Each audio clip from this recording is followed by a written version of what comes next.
Ay mga pare kong tunay, magandang araw sa inyong lahat. Kamusta naga kayo? Namiss niyo ba ako? Siyempre dapat, oo. Aray joke lang. Ngayong araw nga ni po pala mga pare ko, iniyaya kami nila inay maligo ng ilog. Diningala ang mga pare yun sa amin sa Bansod. Sa Barangay Rosacara mga pare ko dito sa Batong Buhaya River, kaya tara, samahan nyo kami. Alas 12 nga pala mga pare ko, umalis sila inay dito sa amin. Nauna na nga sila mga pare ko sa amin. At alas 2 na nga pala nito mga pare ko nung sumunod kami. Hindi nga sana kami mga pare ko sasama, paano ba naman wala kaming gas? Chinat ko nga dyan mga pare ko si mama na nasa ilog sila inay at hindi kami nakasamang tatlo. At sinabi ko nga mga pare ko kay mama na wala kaming gas. At ang sabi nga sa akin mga pare ko ni mama ay dapat daw sumama ako para daw makapag-vlog ako. Kaya naman sabi ni mama, umutang muna kami sa tindahan ng gas. Nung pagkasabi nga ni mga pare ko ni mama noon ay agad akong pumunta sa tindahan. Paano ba naman ay malayo pa ngayong babiyahihin namin mga pare ko at baka makasalubong na namin sila pa uwi. At yun nga mga pare ko, pagdating nga namin dyan hindi pa pala sila pa uwi kaya antuwa namin tatlo. Sobrang ganda nga ni pala dito mga pare ko. Mainit nga lang dito pero worth it naman. Pagdating nga ni namin dyan ay nagpa-picture muna si Tito Darrell. Kapatid nga pala na bunso yun mga pare ko nung stepfather ko. At yan nga pala mga pare ko yung lola namin dito sa Bansod. Nanay nga pala yun yung stepfather ko mga pare ko. May mga dala nga rin pala sila mga pare kong pagkain dito. Wala nga kaming ambag dyan pero kakain pa rin kami. Aray Buti na nga lang mga pare ko ito na pwestuhan nila inay malilom. Ang sabi nga ni sa akin mga pare ko ni inay, ba't daw nag-jacket pa ako? Ano daw silbi doon kung naka-short lang din naman ako. Mangingitim rin daw. Ang gusto yata mga pare ko ni inay ay naka-cargo pants ako na maong. Aray joke lang. Wala nga sana kami balak magligo mga pare ko pero nakita na nga namin yung tubig, parang ang sarap maligo. Doon nga sa part na yun mga pare ko yung malalim na tubig kaya nga doon nagliliguan yung mga tao.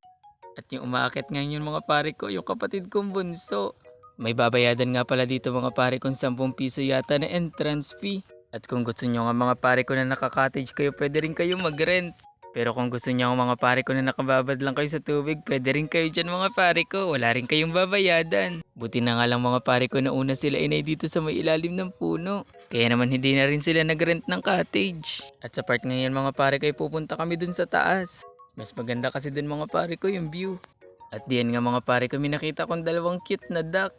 Peking duck nga daw yan mga pare ko sabi ng jowa ko. Sabi ko nga bakit Peking duck? Siguro nga hindi nga yung tunay na itik. Joke lang. May mga talunan nga rin dito mga pare ko. Kaya mas exciting maligo. At kung gusto nyo nga mababa lang yung tinatalunan nyo dyan kayo sa tinuturo ko tumalon. Pero mamaya nga mga pare ko itatry kong tumalon dun sa pinakamataas. May cottage nga rin pala dito mga pare ko sa taas. At kung gusto nyo nga mga pare kong kita kayo lahat ng mga naliligo dito dyan kayo sa taas na cottage. Parang VIP nga rin na datingan nyo dyan mga pare ko. Pagbalak nyo nga palang pumunta dito mga pare ko, magdala kayo maraming sunblock. Paano ba naman pag nandito na nga kayo hindi nyo na mapipigilang hindi maligo? Kasi nga sobrang ganda ng tubig at sobrang linaw. Dito nga sa taas mga pare ko ay kitang kita mo yung ilalim talaga ng tubig. Sobrang linaw nga pala mga pare ko ng tubig dito, hindi kagaya ng relasyon nyo, malabo, joke lang. At sa part ngayon mga pare ko pinapatalon ko dyan yung kapatid kong bunso. Sabi ko nga ay matibay yung sikmura nito kasi kahit mataas eh hindi natatakot tumalon. Tsaka sanay na sanay rin talaga yung mga kapatid kong yan maligo ng ilog. Paano ba naman sa Socorro ay lagi rin kami naliligo ng ilog. At yan nga mga pare ko sabi ko ito try ko ng tumalon. Para sa akin nga mga pare ko yung mababa pa yan pero kinabahan din ako. Paano ba naman pag tumatalon nga ako sa matataas mga pare ko parang hinuhukay yung tiyan ko. At na-enjoy ko nga mga pare ko kaya yan at tumalon pa ako ng isa. Sobrang sarap talaga mga pare ko dito magbanding. Lalo na kung pamilya niyo yung kasama niyo mga pare ko. At mas masaya nga pala mga pare ko kapag buo. Mas masaya kasi pag mas marami. At sa part ngayon mga pare ko kami ng jowa ko tatalon dun sa pinakamataas. Umaakyat pa nga lang kami dyan mga pare ko, medyo kinakabahan na ako. At dyan nga mga pare ko tatalon na ako dyan. Sobrang nakakatakot pala talaga mga pare kong tumalon pag doon na sa pinakamataas. Para nga mga pare kong hinuhukay yung sikmura ko. Sumunod nga tumalon yung jowa ko pero hindi dun sa tinalunan ko. Bumababa nga siya ng konti mga pare ko. Paano ba naman natatakot nga daw siya? At yun nga pala mga pare ko sa part na yun, niyaya ko silang tumalon kami ng sabay-sabay. Niyaya nga rin pala namin si Tito Darrell mga pare ko pero kinakabahan nga daw siya. Tinuturo ko nga sa kanila dyan mga pare ko kung saan sila tatalon. Paano ba naman iba ka nga magkasabay-sabay kami sa isang line. Paturo-turo pa nga ako pare ko kung saan tatalo yung jowa ko tapos yung tumalon na kami hindi siya tumalon. Si inay nga mga pare ko at yung kapatid kong babae hindi pa naliligo. Mamaya nga daw sila at sobrang init pa. Nagpasama nga niya ako pala dito sa isa kong kapatid na lalaki. Pupunta nga kami dun sa may pesto namin kanina. Tapos nakakita ko dito ng kabayo mga pare ko. Parang ang sobrang sarap sumakay doon. Kini nga kami mga pare ko pupunta sa baba. Paano ba naman parang sobrang sarap magpaagos dito? Doble ingat nga lang talaga mga pare ko kapag pupunta kayo dito sa part na to. Paano ba naman sobrang lakas nga ng agos at kapag nadala kayo baka mabagok yung ulo nyo.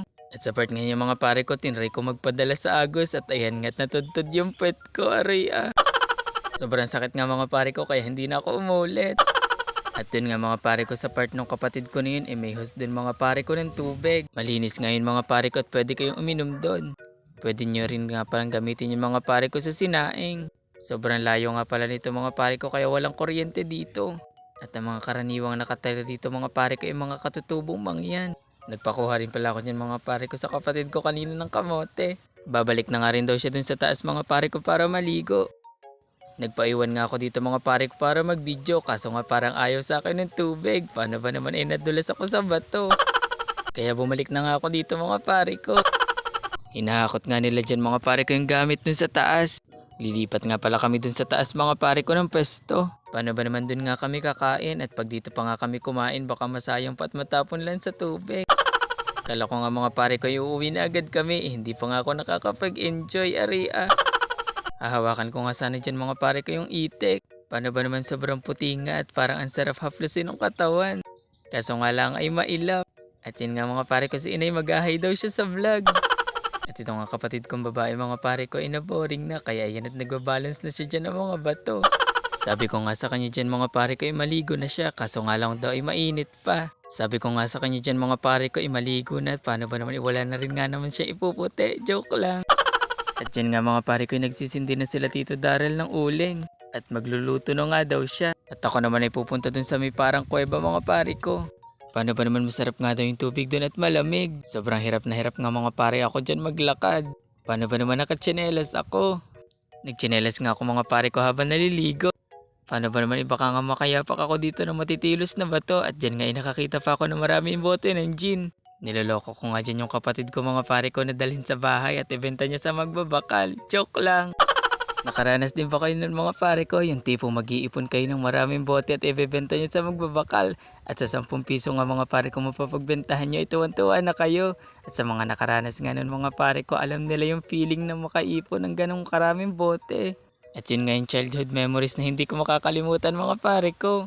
Magti-tiktok nga sana kami dyan ng kapatid kong babae mga pare ko. Kaso nga lang ay sobrang init nga.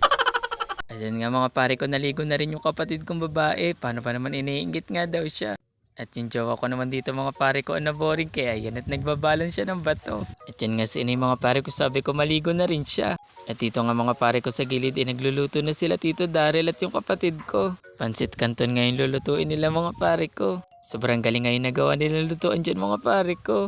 At sabi ko nga kanina parang hindi umaapoy pero ayan nga't umaapoy nakakaluto rin. Maunti nga lang kami ngayon mga pare ko pero sobrang saya. At sobrang tagal na nga rin mga pare ko hindi kami nakakaligo sa ilog. At para sa akin nga mga pare ko mas masarap maligo sa ilog kaysa sa dagat. At naluto nga mga pare ko yung pansit canton na yung isusunod naman naming iluto itong hotdog. Sobrang sarap din talaga nito mga pare kong baunin kapag may mga picnic. Lalo na kapag picnic dito sa ilog. Pero minsan nga mga pare ko kapag maraming baon hindi na napapansin yung baon. Paano ba naman hindi na nga nakakaramdam na gutom kakaligo. At yun nga mga pare ko yung ibig sabihin na nag-i-enjoy ka. At yun nga mga pare ko ang mahalaga, yun ay mag-enjoy ka. At sa part ganyan mga pare ko tapos na lutuin yung hotdog. Kaya iyan naman si Tito Daryl nagluluto na ng tuyo.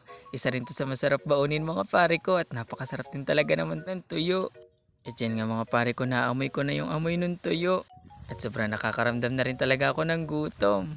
At pagkatapos nga ng mga pare ko magluto ng tuyo magsasaing naman kami.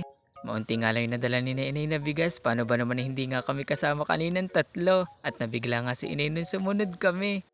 Pero pagkakasyahin na nga lang daw yung masasaing namin na kanin. At ang mahalaga nga nun ay makakain nga daw kaming lahat. Wala na nga kaming tubig dun sa Blue Water Jug mga pare ko, kaya doon na lang kami kukuha ng pansaing sa may host. Tinikman nga dyan mga pare ko ng jowa ko yung tubig kung pwede ngang inumin. And sabi niya nga ay pwede nga daw inumin at lasa nga daw yung mineral. Yung jowa ko na nga lang mga pare ko ang pinag-intindi ko ng bigas. Sabi ko ay siya na nga rin ang magtubig. Paano ba naman pag ako nga nagtubig niyan ay lutak yan kasi ngayon nga yung paborito ko. Shoutout nga pala mga pare ko dun sa mga kagaya ko na ang gusto sa lutong kanin ay lutak. Yung parang pag nilagyan mo ng kaunting tubig ay lugaw na. Pero ayan nga't pinacheck ko pa rin kaina yung tubig kung sakto nga lang. Buti na nga lang mga pare ko pinacheck ko yung tubig. Paano ba naman kulang nga daw? At baka nga ni mahilaw pa, kakain nga daw kami ng bigas. Hindi ko na lang nga pala sinabi mga pare ko na natapon kanina yung konti. Paano ba naman ay natalakid nga ako ng bato? At sa buong araw nga ng pagliligo namin dito mga pare ko, parang ilang beses rin ako nadulas. Paano ba naman ay sobrang hirap nga dito maglakad kasi ang lalaki ng bato. Pagkatapos ko nga ni may isa lang yun mga pare ko, nakita ko yung jowa ko dito nagpapapak na ng tuyo. Nagugutom na nga daw siya mga pare ko, pero sabi ko sa kanya paypayin niyo muna yung sinaing. Binibiro ko nga siya dyan mga pare ko na hindi maluluto yung sinaing. Paano ba naman ang lungkot nga no nagpapaypay. At yun nga mga pare ko, fast forward na naluto yung sinaing, kakain na rin kami. Sumandok na nga rin kayo dyan mga pare ko ng bahaw at kita'y sabay-sabay ng kumain. Maunting plato nga lang rin pala yung dala nila mga pare ko, paano ba naman hindi nga alam na susunod kami. Kaya yan at dun sa baunan ng selekta na lang kami kakain, 3. Maunti nga lang yung dala namin pagkain mga pare ko, pero ayos nga lang yun at marami naman kami tsaka masaya naman kami. At ang mahalaga mga pare ko, nag-enjoy kami at yung mga kasama namin bata. Sobrang saya rin talaga mga pare ko kapag pamilya mo yung kasama mo ditong mag-outing sa mga ganito. Sobrang thankful din nga pala ako dito sa pamilya ng stepfather ko mga pare ko. Paano ba naman lagi nga kami sinasama at tinatrato nila kaming parang isang tunay na pamilya. At yung nanay nga ng stepfather namin mga pare ko ay ang turing sa aming 4 na magkakapatid ay tunay niyang apo. Bihira nga lang yung mga gantong tao mga pare ko kaya sobrang thankful naming 4. Kaya naman kaming 4 na magkakapatid ay sobrang komportable na sa kanila. At lagi nga rin kami iniisip niya ni inay, lalo na pag may mga handaan, hindi nga kami nakakalimutan padalhan. At lagi nga rin ni inay sinasabi sa akin mga pare ko na hindi na nga daw kami bago sa kanya. At ang turing na nga daw niya sa amin mga pare ko isang tunay niyang apo. Kaya sobrang thankful namin talaga mga pare ko. At fast forward nga mga pare ko tapos na kaming kumain. At yun nga mga pare ko ay nagpicture muna kaming lahat. Yun nga rin lang pala ngayong araw mga pare ko. Hanggang dito na nga lang pala mga pare ko kasi lobat na rin yung cellphone ko. Mahal ko kayo mula din sa amin hanggang diyan sa inyo. Bye-bye!